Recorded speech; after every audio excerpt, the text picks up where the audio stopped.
Германската амбасада, општина Газибаба и кризниот центар за семејно насилство Надеж потпишаа договор за соработка. Како што информираат од општина Газибаба, со овој договор се поддржува работата на Центарот за жени кој се наоѓа во општина Газибаба. Ќе биде набавена нова опрема за нивните потреби, бидејќи веќе постоечката била уништена од поплави кои постојано го зафаќале овој кризен центар. Ќе бидат поставени и нови врати на просториите. Трошоците ќе бидат покриени од страна на германската амбасада. Од Газибаба вела дека градоначалникот Борис Георгиевски посочил за да се намали бројот на жртви на семејно насилство, потребно е сите релевантни институции да се вклучат и заеднички да делуваат.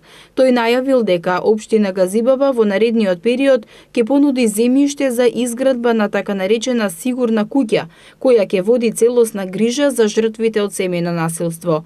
Од кризниот центар Надеж велат дека според резултатите со кои располагаат, има подобрување во законот кој ја третира оваа област, но сепак на терен жртвите се уште се плашат да пријават дека се малтретирани, бидејќи немаат доверба во системот.